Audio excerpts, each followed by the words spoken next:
Hello, everyone, and welcome back to Lockdown Flames. Today, I have another prospect interview for you with Victoria Royals defenseman Wyatt Wilson, and he is so much fun to talk to, and you'll find out in just a minute.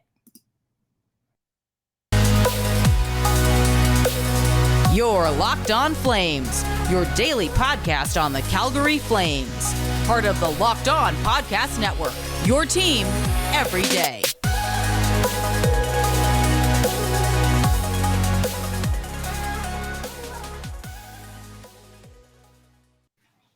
Hello, everyone, and thank you so much for tuning in. I'm Jess Belmosto. In case you're new here, you can follow me on Twitter at Jess Belmosto. I am the executive director of communications or director of communications, head of communications for the PHF Players Association, which is so fun. And I write a lot, cover hockey on a daily basis. So yeah, today we have a very fun interview with Wyatt Wilson, who is a very talented blue liner. And, you know, if you're a fan of Mark Giordano, Charlie McAvoy, Victor Hedman, and even Kel McCarr, you're going to want to stick around and listen to Wyatt chat about his experience as a hockey player and the amazing things that he wants to do for the communities that he's a part of if he makes it in the NHL.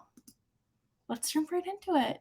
Thank you so much for joining the show today. And if you're tuning in, I'm here with Wyatt Wilson of the Victoria Royals. And how are you doing today? Good. Thanks for having me on. Of course. So do you want to tell us a little bit about your hockey journey, you know, how you got into the sport and where you're at now in your career? Yeah. So I started playing when I was about, 3 or 4, just putting on the skates and skating with dad and my younger brother. And then I just kind of worked my way up through Swift Current minor hockey and then moved out to Abbotsford, BC to play with the Yale Lions my Bantam prep year and my midget first year. And then my Bantam second year, I got drafted to the Lethbridge Hurricanes and then was traded to Swift. And then from there, I was traded to Victoria. So I played 2 years midget in Moose Jaw and then went out to Victoria and joined my brother out there. So it's been quite the journey. That's so exciting. So you play with your brother? Yeah. How has that been? It's super cool. I mean, not a lot of people can say that, they play on a WHL team with their brother, but no, it's been good. He's super fun to play with. So you're a defenseman, correct? Yeah. He's a forward. He's a forward. Okay. I was going to say, like, was there any sort of like competition between you two growing up and, you know? There's we are super competitive. I mean, off the ice and even on the ice in summer training, we go at it quite a bit, but no, it's fun. I enjoy it lots. So. That's awesome. I think a lot of people appreciate, siblings in the game. Like this past postseason, a lot of people were talking about, Brady Tkachuk going all out for Matthew Tkachuk during the playoffs. Could you see you and your brother doing something like that someday? 100%. Yeah. Hopefully one day it happens where I'm playing in the NHL playoffs, or vice versa, or he is, or we both are. That'd be pretty amazing. But no, I could definitely see myself doing something like that. I'm sure he'd do the same thing for me. That's awesome. How did you decide to, or shift into the role of a defenseman? I just kind of got put out on the ice when I was young, and I was always kind of, behind the plate defending my own zone. So I guess it just kind of stuck with me, and I guess I'm the defenseman that I am today from that. So that's awesome. So I'm looking at your elite prospect page right now, and you're 6'3". So you're like Daryl Sutter's dream for a defenseman. Do you have like any connections to the Flames or anything like that? Not overly, not too many connections. I mean, I'm from Swift Current, so Calgary is the closest NHL city to me. So I mean, we've been to a couple Flames games and it's been an unreal experience. It'd be super cool to play in the Saddle Dome, obviously. So yeah, that's, I think anyone would say that, and especially like the current state of the team, like they're unreal. But what I was talking with your teammate Ty Palmer earlier, or late last week, and he mentioned that the goal isn't to get drafted, it's to play in the NHL. And that's stuck with me because it's, of course, you're draft eligible. It's really exciting. But at the end of the day, that's not like, there's a bigger picture that you're playing for. Yeah, for sure. I mean, obviously if you do get drafted, it's great. But I mean, even if it's a camp invite, it's just, all I want is, and ask for is a chance to prove myself. So yeah, I mean, if draft day goes well, good. And if it doesn't, well, just keep working and keep getting better. Yeah. Do you have any, pitches for these GMs and scouts out there for why they should draft you? Yeah. I find that I'm a pretty, physical player. I like to, lay big hits, and, I like to change the momentum of the game. And there's not a ton of guys that can do that. And playing the offensive zone like I can. I feel like I have a pretty good set of mitts on me for my size, and I move really well. So I mean, like I said, there's a couple guys that do still play super physical like that, but I feel like they're starting to fade out. So hopefully I can, bring that to the table for whatever team hopefully selects me. Yeah, that would be nice. I think, like you said, that's definitely something that's fading out and not as prominent as it used to be. So I could definitely see that making a comeback, the kind of way that all trends eventually swing back into, popularity. But coming up next, we are going to talk more about what Wyatt's future aspirations are and what the Stanley Cup and really viewing hockey means to him as a prospect and as someone who wants to make it in the NHL. But first, let's talk about BetOnline. BetOnline is your number one source when it comes to online sports betting. And please remember to gamble responsibly. MLB season is in full swing, so head on over there to place your bets and maybe see if there's a bet about Bryce Harper returning before the season's over, since he just injured his thumb and is having to have surgery. BetOnline has everything you need covered from A to Z. MMA, UFC, and even politics. So you never know what you're going to get. And I highly suggest heading over there on your mobile device or on your desktop to learn more about things at betonline.net.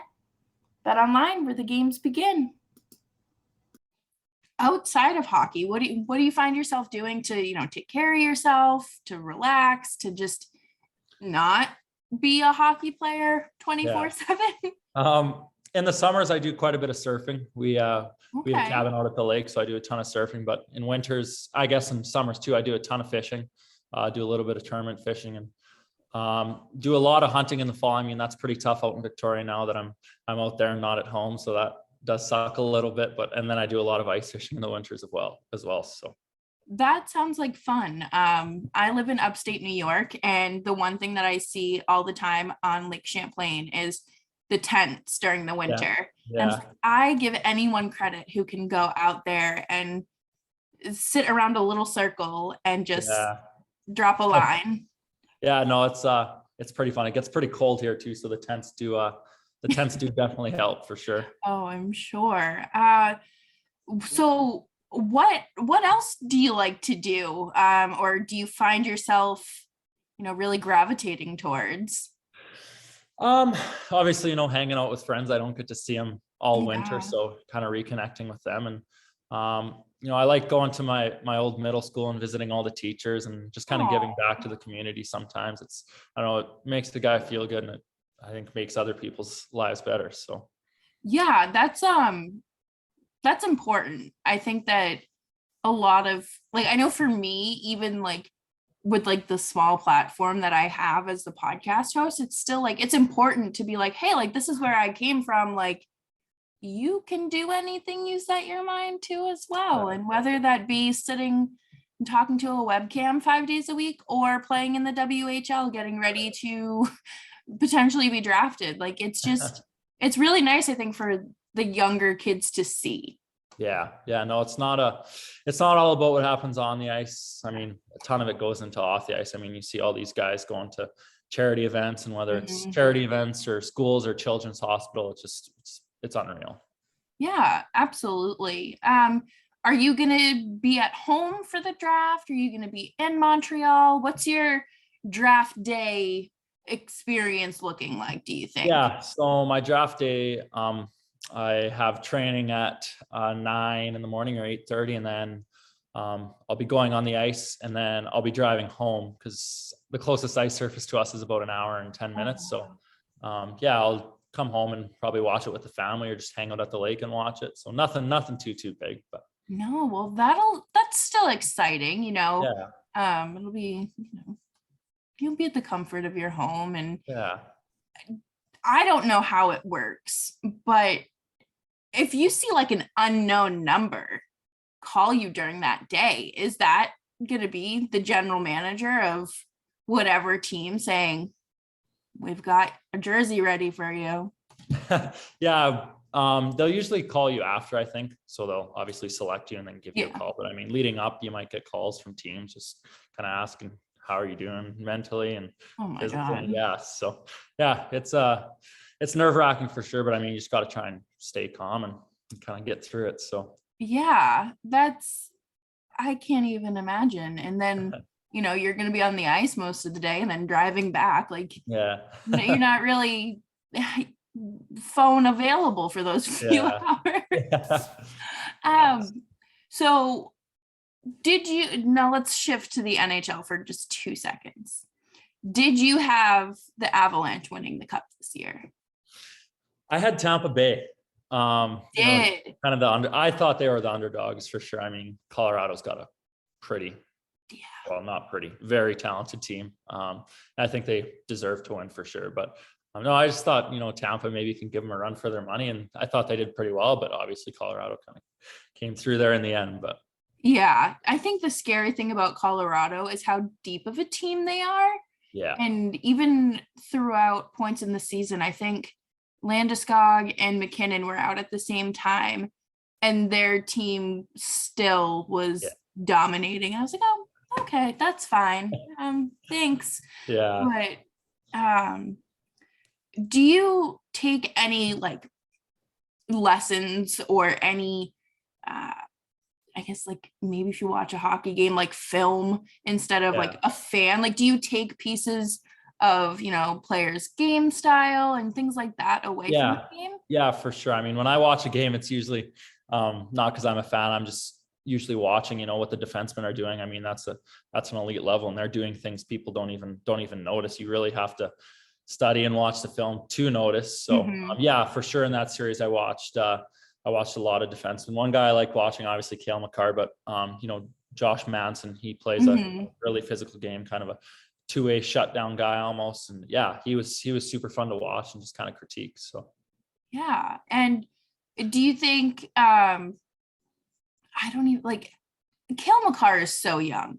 Yeah. And he just I don't understand how one person can possess that much talent and ability, but then 3 years in the league, he's won the Calder, the Norris, and the Conn Smythe. Like you don't see that too often. And do you look to Cale as someone, not necessarily to model your game after, but just someone to like achieve that status of being one of the best defensemen in the league?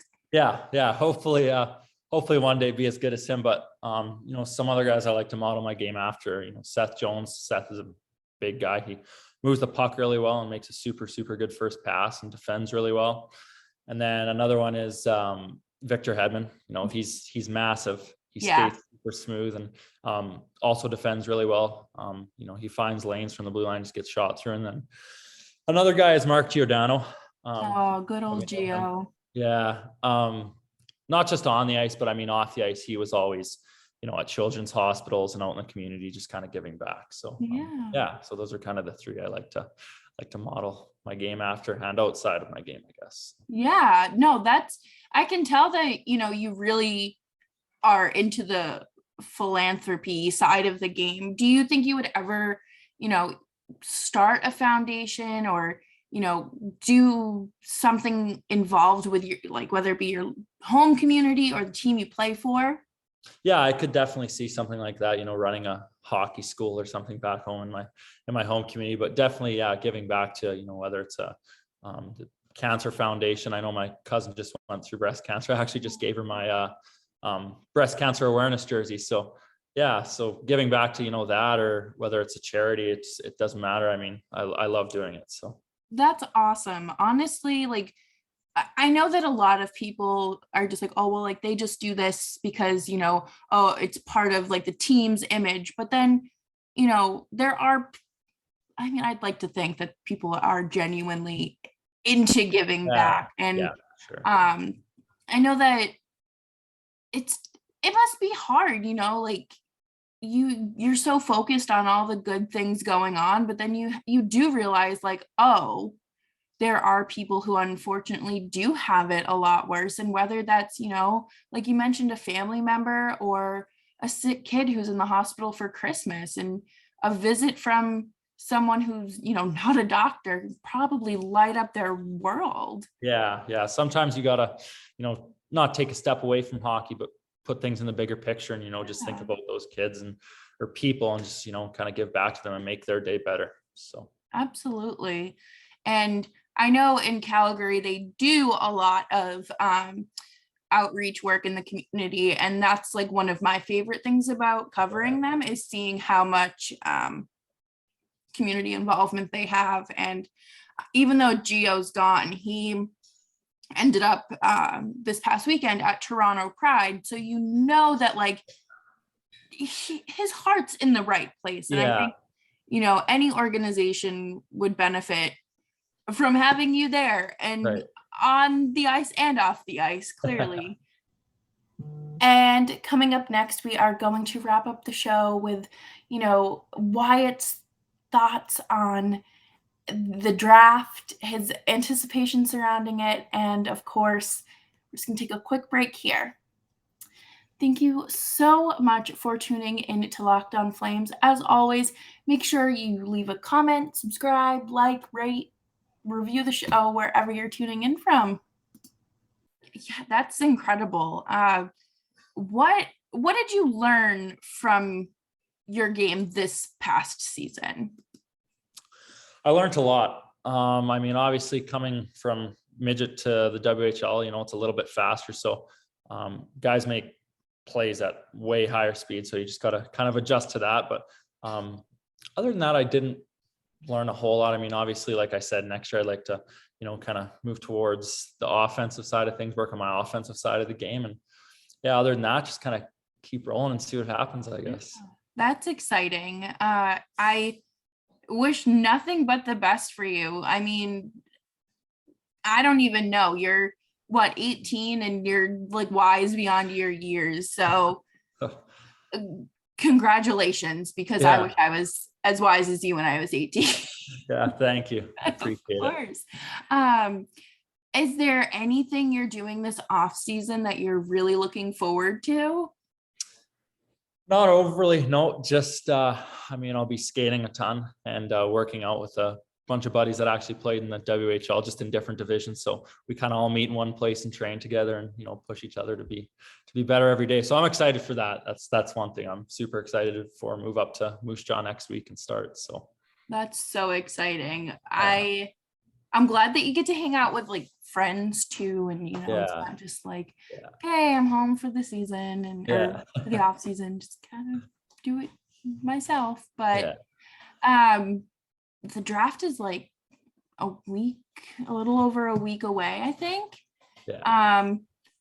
How are you feeling leading up to that? Like, are you just nervous? Like you said, you went through like what your day is going to look like, but are you going to be like a kid on Christmas Eve the night before and say, oh my God, like just glued to your phone? Not overly. No, I'm pretty relaxed, laid back right now. I mean, like I said, it doesn't matter what happens. I mean, it's just a small change in the path. So I'm not too worried about it. Pretty relaxed. That's good. I think that's the best attitude to have approaching something like this. I mean, good luck, because I can't even imagine the stress. I would be. Is your mom like pacing around the house, like planning, like, okay, just in case we get the call, like we have to have like the decorations and this, like? Yeah, I can tell she's definitely a little bit stressed out and nervous, but no, I'm good. I'm all That's good. good. And Yeah. she's probably like, how are you so calm? Yeah. Like how, Yeah, oh my exactly. goodness. Well, before I let you go, do you have anything you want to throw out there for the fans listening? Or I don't know if you use social media, but if you do, you can throw that in there as well. Yeah, there's nothing really I like to say. I mean, I just, like I said, all I want is an opportunity and just a shot to prove myself. So whatever team hopefully selects me, I'd be grateful and honored. So Yeah. Well, we're all rooting for you, and we look forward to the work that you do, hopefully in the NHL, and maybe during the season, this upcoming WHL season, we can touch base and see how that offensive approach to your game is going. yeah, perfect. Sounds good. Thanks again for having me on. Yeah, of course. Thank you so much.